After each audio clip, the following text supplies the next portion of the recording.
We've got an expert joining us. We've got Avinash Gorakshakar, the head of research at ProfitMart Securities, with us this morning. Avinash, good morning. Great to have you back with us on the show after a while.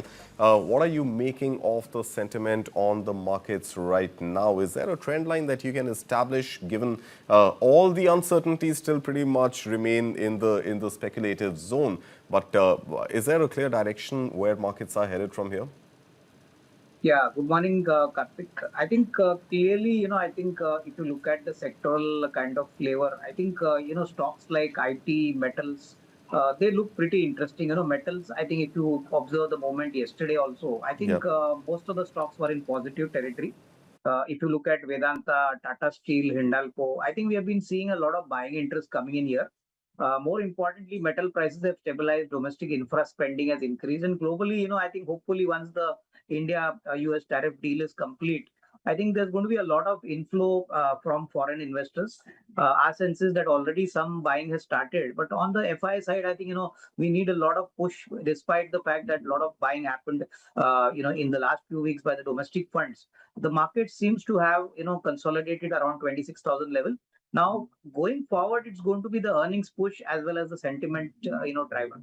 Most importantly, the Fed rate cut also is very important. I think what commentary comes out from the Fed chairman, and Yeah. most importantly, how typically, the currency moves. I think all these things play a role. But net, I think it's going to be a stock-specific market. Q2 numbers have been much better than what the street had expected, and I think you would see a stronger momentum coming in from quarter 3 onwards. Absolutely. With the GST cuts and with the increase in sales, I'm sure Q3 is the expectations, at least on Q3, are fairly high. But Avinash, you mentioned hopefully a trade deal with the US, the energy, the metal stocks are going to hopefully see better days even after 2 days of rally. What about the pharma space? Do you think the US agreement could also then spell some sort of good news for the pharma sector? Because I'm seeing even these stocks are in the green this morning.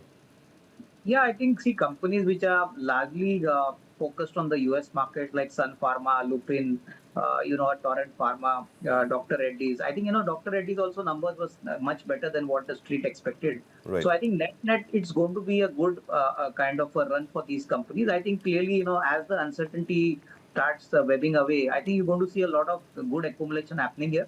I think probably the October to December quarter would be a crucial quarter for these pharma companies, and I think most of these companies which are largely US based could expect some better news flow, from the new year onwards. Possibly, a lot of deals and a lot of, collaborations and a lot of business which has got stuck up till now. Probably you could see some easing out from the month of January. So I think we keep a positive structural view here, but I think we need to have a stock specific view. And within that, Sun Pharma and Dr. Reddy's, according to us, look to be quite interesting. All right. I want to pivot now to the auto sector, and the auto sector seems to be seeing some correction this morning. Mahindra down more than 1%. Bajaj Auto, Eicher Motors, Tata Motors, all in the red. What's going on with the auto pack? No, I think Kartik, this seems to be just a profit booking kind of board. If you see the kind of, ground level developments, Maruti management has mentioned that on the Dhanteras day, they sold more than 1 lakh cars. Hyundai That's has right. also been very positive. So I think, these kind of corrections will happen. In fact, M&M has also said that post Navratri, sales for tractors, sales for utility vehicles have jumped in very strong double digits. So I think M&M is yet to come out with the quarter 3 numbers. So we'll wait for the numbers. But I think this kind of profit booking indirectly is a good opportunity. I think next 12 months, auto sector could be a good outperformer. All right. So is this a good time to buy dips like these, corrections like these? Is this a good time for retail investors to step in and just stock up some of these stocks? Yeah, I think within the large cap, I think we continue to be positive on companies like Bajaj Auto and Mahindra and Mahindra. Of course, Tata Motors also for investors who have a slightly longer term horizon, because the JLR and the passenger car business is listed. The commercial vehicle business will get listed sometime in November. Right. I think you need to take a longer term call here. But yes, in SIP mode, maybe the retail investors could start accumulating these stocks. All right. I also want to talk about what else is happening in US. Of course, you mentioned the trade deal. You mentioned the US Fed's decision on rates, as well as the commentary coming from Jerome Powell. But also 3 of the Magnificent 7 are going to announce their results today. Is that something which is likely to have a bearing on India's IT stocks? Or do you think AI and big tech is a completely different bracket and there's absolutely going to be no influence on IT stocks? So I think some amount of rub-off will be there, Karthik. I think we'll like to see what is the kind of commentary and what is the kind of performance, because clearly AI and machine learning, these are essentially segments which are growing rapidly even in India. The AI, kind of revolution is not going to ignore India. So I think what these companies mention, how the companies perform, is definitely going to be looked very closely. And I think, large players like Infosys, TCS have already started working on these segments. So I think, you're going to see a lot of excitement here. But I think we need to understand that in India, maybe the transformation to complete AI will take a long time. But yes, I think some rub off, from the numbers of these companies will have some impact, on the IT sector.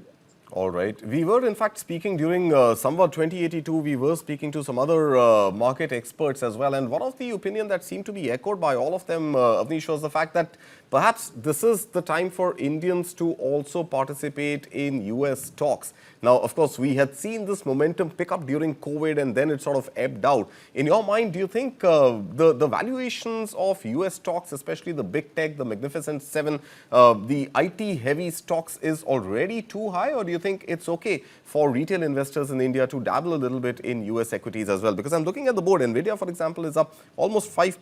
Microsoft is up about 2%. And the trend line, at least as far as AI disruptions goes, is pretty clear for the big tech firms. No, I think, see, my sense is that some allocation to the US markets would make sense. Not entirely, one can shift their entire Indian portfolio there. Because clearly, in the last 12 months, Kartik, the Indian equity markets have not delivered and not performed, while the US markets have delivered quite well. So to a large extent, valuations have caught up, in the US market. They're not very fair and not very cheap. They're fair to expensive. Yeah. So I think some amount of allocation can be made, but I think the Indian market now looks pretty well positioned. It's a beaten down market. Gold, silver have also started cooling off. A lot of commodity money could also get, transformed into equity flows.